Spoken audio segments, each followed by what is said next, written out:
When I talk to people for the first time about jumping into remote sales, I hear a lot of times that there's struggle with clarity. What do they actually need to do on a day-to-day basis? What are some of the things they need to focus on? How can I be more intentional to land my first role and actually get into the industry? People don't know what to do, don't know where to go, don't know how to structure out their time in order to make it happen. And in this video, we're just going to cover really three things that you should be focusing on if you are looking to land your next role in remote sales. If you want to actually know what are the things you need to focus on and how do I kind of, balance that focus in order to make sure I'm consistently making progress week on week. So I'm going to jump in by talking about overarchingly what those three things are, with the first one being skill. Obviously, jumping into remote sales, if it's for the first time, you're going to need to develop a set of skills, with the main skill being sales. Can you do the job? I see a lot of people getting stuck at this point. They're spending way too much time on the sales skills part, and they're doing that because they want to feel confident. They want to feel ready. They want to feel really, really good at sales before they get on their first offer, so they don't mess up, or so that they perform well, so that they can, see 10K a month right away on their first offer. But the thing is, most of the skills you're going to pick up or learn are going to be on the job and through practicing that specific role, that specific sales style, that specific sales ideology. And the reason why I say that is because the way people go about learning sales is they find a trainer of some sort. They see what kind of style they have, and they try to, sometimes even that trainer might give them like a word for word script, and then they practice it and they practice it and they practice it and they practice it, and they try to hammer it. And then when they get on an offer, they realize there's a ton of stuff that they've been practicing that they might have to throw out because they're practicing word tracks instead of concepts. They're not understanding overarching themes. They're not understanding when and where and how to use different tactics. What they're learning is word for word, this is how you frame a call. These are the list of questions you ask in a discovery. This is what you say when someone gives you this objection. This is what you say when someone gives you that objection. And learning that is going to have some nuance depending on the type of thing you're selling, depending on the type of offer you're on, depending on the type of sales manager or business owner you work with, and whatever their ideology lines up with, whatever their style of sales is, whatever they've seen is successful with their type of prospect. And that's where things get a little bit difficult, when you have to now switch up because you're so used to and so ingrained in this one way of doing things, because you haven't been practicing and learning concepts. You've been rigidly learning word tracks. So what you want to do instead is learn the skeleton, learn the bones, learn the overarching frame, learn the concepts, and then jump on an offer, whether it's a part-time role, whether it's some cold calling role. Jump into an offer where you can now put these things into practice and start to develop and learn the nuances of when to use and when not to use these things. That's the first part of skill that you want to develop. And that is something that is weeks of work, and then you can jump into something and start developing. Sales mastery is a lifelong thing, right? You'll always be able to continuously improve, but don't think you have to memorize anyone's specific script before you jump on an offer. I would say, realistically, just have a decent degree of comfortability in facilitating the process. And you'll know when you're comfortable facilitating the process when you can plug in almost any offer and you at least have a structure. You no longer have to have a script beside you or the framework beside you that says, okay, first I'm going to ask about their problems, then I'm going to talk about their goals, then I'm going to talk about the solutions they've tried, then I'm going to go through consequences, then pitch, then handle objections. If you can go through that process, because all of them every script will follow some sort of framework with those elements. If you can go through a conversation plugging in elements like that are standard for most offers without having to watch your script, Again, this is not word for word script. This is just knowing the framework, knowing the elements, knowing the overarching points like problem, desire, or goals, consequences, solutions, those kinds of things. If you can plug those in and go through the call and you're confident in your ability to not get lost, then you're pretty good to go to jump on an offer, because now you can mold how you go about those sections based on the type of prospects you're working with in the offer that you landed. Again, that's the first skill piece with sales. The second piece is interviews. Highly skipped part, but massively important if you want to actually get offers, right? What I see is people apply. And then what happens is they land interviews, fail those interviews, and wonder what's going on. They did all this practice to get good at sales, and then the interview flops, right? So what you want to do is develop the skill of interviewing. Get good at interviewing. I don't see many people talk about this. More people should. You can practice interviews. You can role play interviews. You can mock interviews just like you do sales calls. And just like how your first mock call, you were stuttering, you were all awkward, you didn't have any confidence, you didn't know really what to say. The same thing is going to happen if you jump on an interview without ever having practiced an interview. Most of us just haven't done a lot of interviews in our lives. You know, especially the younger you are. It's like, how many interviews do we actually do to the point where we can actually get good at interviewing? Most people that are good at interviewing is because they suck at passing interviews, right? Because they have to do so many. So naturally they get good at interviewing. But you could get good at interviewing through practice and then jump into an interview and pass. It's a lot easier that way.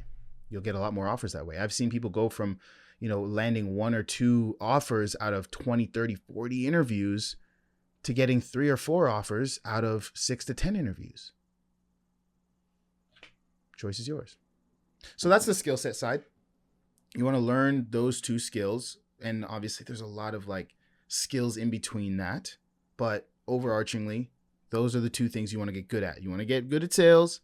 You want to get good at sales ideology. And you want to get good at interviewing. Next is the actual application piece. This is more of your specific day-to-day inputs. Actually, no, let me not say that. That's I guess that would be everything in together. So the application piece is more along the lines of what you want to have on you when you're interviewing. So you want to have a really solid intro video. It's number 1, super important. And 2, you want to build a bit of a portfolio.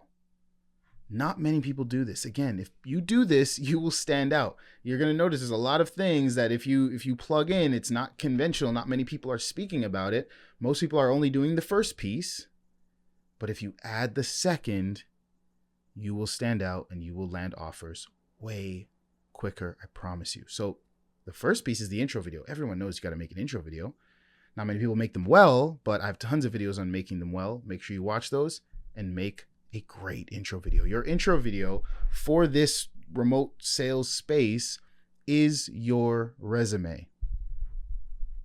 2025, 2026, whenever you're watching this, it is the new resume, at least for this industry. Good resumes might have gotten you interviews before. Great intro videos will get you a ton of interviews now in remote sales. So make sure you have a great intro video. Again, if you don't know how to do that, got lots of videos on it. Portfolio.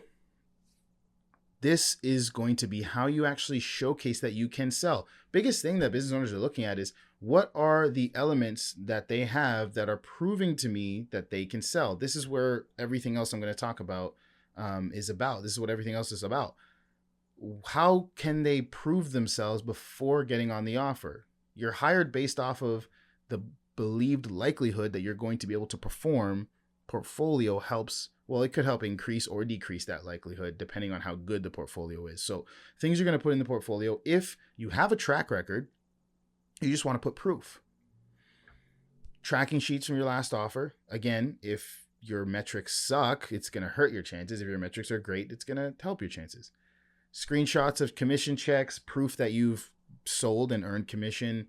A lot of times you're in Slack channels where you process a deal and everyone's cheering you on, like, awesome, deal closed, piff, whatever, split pay, good job, whatever. Screenshot those, put those in your portfolio. You can even put like screenshots of your calendar if you had a full calendar, whatever it is. Maybe blur out the names, whatever. Just proof that you were on an offer, you performed on the offer, you earned cash on the offer, you delivered on an offer. If you have a track record, there you go. If you're a beginner and you don't have a track record, you have to say, okay, what can I put in this portfolio that proves that I can sell? Well, role plays are just going to be the easiest, simplest way to do it. Now, don't do hour-long role plays. If you've watched my videos on this before, you'll know what I'm about to say. Don't do these long, hour-long role plays. No business owner. Put yourself in their shoes. Would you, if you had 10, 20, 100 applicants and you saw each of them had a portfolio, which they won't, but let's say they did. And if these applicants, even if there was only 10 of the applicants, had videos of them role playing and the videos was just like no context, no title, no subject, just this is my role play, and each one was like an hour, how many of them would you watch? If you even watched any of them. And if you did watch any of them, how far into that role play would you watch before you gave up, or would you click around to find what you want? Most of the time, the business owners or the hiring managers are looking at role plays because they are looking for a specific thing. They want to see what you're good at as it relates to what the team needs to onboard. So if you're joining a team where maybe they struggle a lot with a specific objection, maybe they're looking for that. Maybe if they, based on their ideology, believe that discovery is the most important part of the call, they want to see your discovery. Maybe they have a different ideology and they believe that discovery is not that important as long as you're just a killer objection handler and you're a hard closer. Maybe they're going to look at the end of your call and see how you do that piece. So naturally, everyone's going to be looking for most likely different aspects of the call to assess. So what you want to do is make it easy for them to find. Instead of putting 1 hour role plays, put clips. Here's 20, 30 minutes of discovery where we dove deep into pain on XYZ niche. Here's a 5-minute role play of me pitching a X offer. Here's a 5-minute or 15-minute back and forth of me helping someone overcome the fear objection or price objection or family or spouse objection, right? And I would have them all separated in the portfolio, in your portfolio, into separate clips, titled, time-stamped, if possible. You could, just make it as easy as possible for them to immediately click in and immediately digest exactly what it is they want to see. And again, if you have no sales experience, this is great if you have a track record and you have like screenshots and all these things, and tracking sheets, and you've got the portfolio of role plays and clips. But if you don't have the tree, like if you have that, you're golden. You've got a great setup. But if you don't have the first piece, if you don't have the track record, how else are you going to prove, hey, I can sell, other than coming in with massive conviction, massive confidence, and being and proposing different deals for them to give you a shot that's low risk for them? I'll talk about that in another video. But that's a huge other way to land offers. And if you do all of it in conjunction with what I'm talking about in this video, landing offers is just going to become a piece of cake. But anyways, for the next video. But that's the portfolio piece. The third overarching thing that you want to consider is your network. You see some people talk about this. It's becoming more and more and more popular. But your social presence really matters. I've had people reach out to me for setting positions, closing positions, with like meme profile pictures or inappropriate stuff on their Instagram. It just is a turnoff for me being like, yeah, come on my team, right? Or even if the profile is just a wasteland, it's just empty. You just don't even look like a real human. You've got like an egg on your profile picture. Like it just looks like an unused spam account. Your social presence matters. Again, you don't have to become an influencer. I actually did a video probably a few days ago, maybe a week or two ago, going over some of the stuff you want to post and how to set up this whole brand thing that I'm talking about right now. So go and watch that. I know I'm doing a lot of points too, but I've talked about this stuff a lot of times. But social presence is super important aspect of landing roles. Because why? It proves that you are who you say you are in your application, in your intro video, in your direct DMing, when you're reaching out to business owners. It proves it, right? You say that you are applying for this fitness offer because you are dedicated to fitness yourself and you're super passionate about helping people lose weight. They check your profile and there's not a single thing about fitness. Your profile is supposed to be like a showing of you, the things you care about, right? You say that you're super into personal development, mentality, whatever it is, and there's zero posts about any type of development. You're applying for an advertising agency and you're like, I love marketing. I live, eat and breathe, sleep, whatever, Facebook ads. And you've never posted anything about marketing or advertising. Again, it's not necessarily, it might hurt you for sure if it's completely blank, but if you do have it, it'll massively help you. This is more about like the upside than the downside, right? Because the downside really just depends on the person that is assessing you. There are some business owners that will care about this way more than others. There are some hiring managers that will care about this way more than others. But it's not really about the downside. It's more about the massive upsides to doing it. So if you've been struggling, I mean, you want to focus on where you can get the biggest upside. This is one of them. This is not about becoming an influencer, but it's about showing that you have interest in the things you say you have interest in. Showing that you're not only a salesperson, but a salesperson with maybe some knowledge or expertise in a specific niche. If I post about sales, if I post about my findings in sales, if I post about my what I've learned in my sales journey, and I'm posting that over time, it's going to say that I am dedicated to growing and I am focused on my development in sales and I am getting better at sales. And then if I couple that with posts about things that are upcoming in marketing and news about marketing, and I'm talking about marketing, I'm sharing insights about marketing, I'm quoting and I'm sharing different marketing posts, it shows that I also have an interest in and or understand marketing. I understand marketing lingo. I understand the people that are in that niche. I understand that sector. So when you combine those two, now they're saying, okay, here's a salesperson who understands sales ideology because they post good stuff about sales.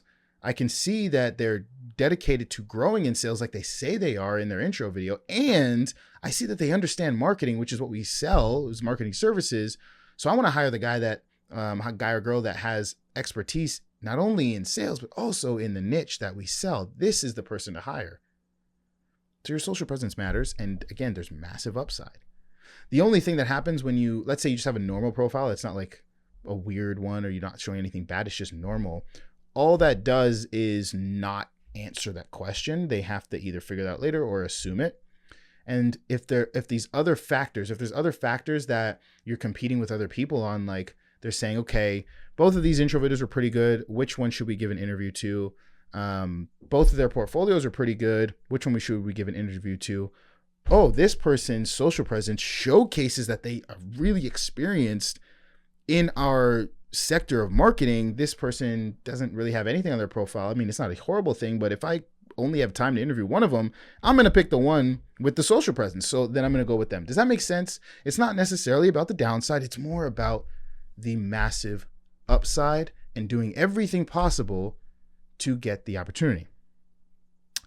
And then there's referrals, right? Like, again, I spoke about this in my brand building video where I said, if you're putting out information and valuable content, again, you don't got to become an influencer. You don't got to make videos. Written stuff even is enough. But if you're putting some stuff out to showcase that you know some things and you're engaging with other people in that sector that, are in areas that you want to be or are also your peers, the opportunity for you to be top of mind when you reach out to a business owner because you've been engaging with their content and getting either a referral from the CEO to the hiring manager to interview, or just getting onto an interview because they remember you and they see that you've been someone that's been engaging with value. And there's a bit of reciprocity there because they're like, well, you're always commenting on my stuff. You're commenting great stuff. So I know you understand the stuff that we talk about. I see that you're a hard worker. I see that you understand sales as well. Let's just interview this person. So you'll either get a referral from that person or just interacting with your peers, when your peers are hearing that their sales manager or whatever is looking to hire, you're going to be top of mind because you are someone that they know is looking for something. They know it understands the niche, and they know is going to be a good member of the team. Again, spoke a lot more about this in some other videos, and there's going to be videos to come where I go even deeper into this topic. But for the sake of not making this video too long, because I think we're past 20 minutes, I just wanted to say that these are the 3 things that you're focusing on when you're getting started in remote sales. And the amount of time you spend on each of these things is going to depend on where you're at. Some of these things you never stop focusing on, like the network piece and the skill piece. You don't have to work on interview skills forever, but sales skills you're going to work on forever. Social presence you should work on forever. Referrals, network, all that, you should work on that forever. Intro video, I mean, yeah, you should always have a really good one up to date. Why not? Portfolio, I mean, yeah, as you are doing actual sales, you can just clip stuff out and swap stuff out and continuously improve the portfolio. So technically all of this, you can consistently update and improve forever as you grow your career, solidifying your ability to land whatever offer you want, whenever you want, and perform really well and protect your check, protect your income. Starting off, brand new to the game, develop some skills. That's where the bulk of your time is going to go. Maybe I'd say 70-80% of your time. Let's not do percentages because I haven't thought that through too much, but you're going to spend the bulk of your time on the skill development. Then as you start to get more comfortable, you're going to shift into making that intro video, making that portfolio, and building that up. Because as you're developing skills, if you're recording your role plays, you'll have stuff to immediately put in the portfolio, and then you can just make intro videos, get feedback, and improve them over time. And then you can start to also kind of talk about this stuff with your, on your network, on your social, build your presence. You're naturally going to be networking with people when you're doing role plays anyway, so you should already have a bit of a network built up. Again, you see all of this is like kind of jumbled together into one. You do all of this simultaneously. And it really depends also on how much time you've dedicated to get into this. There are people that are like, hey, I'm not working right now. I have full time to dedicate to this. You're going to take massive action on all of these things every week. I won't say every day because sometimes it is good to just have singular focuses for certain days, but every week you're going to crush all of this massively. If you're doing this, you're jumping in full time. If you're part-time, maybe you only have a couple hours in the evening, you're going to adjust for that. Maybe you're a couple hours in the, you can only work on this part-time. And let's say you're older, you have kids, married, all that stuff. Maybe you only have like 30 minutes a day, an hour a day. That's where you're going to also adjust based off that. And unfortunately, I can't answer that with any degree of certainty in a YouTube video. So if you want to know how to balance these things, join my communities. Link is down below. I actually do a completely free call every single Monday. Right now it's at 4 p.m. East, but that changes. So if you go in the link down below, we have a school community, should still be there. And in the calendar section on Mondays, for the time being at least, we do a free call where I can kind of tailor some of this stuff for you and come up with a more specific game plan. It's just a support call. Anyone can hop in, ask questions. I'm just there to help in any way. And then obviously, if you go to repselect.io, there's sales jobs if you're looking for a platform to be connected with opportunities. And also in the sales training section on the website, if you want one-to-one training, if you want like course material, more group call training, that kind of stuff, we've got a membership for that as well. So go and check it out. All the links to this stuff is in the description below. Hopefully this helps though. Hopefully this was a clear breakdown for you. See you guys in the next video.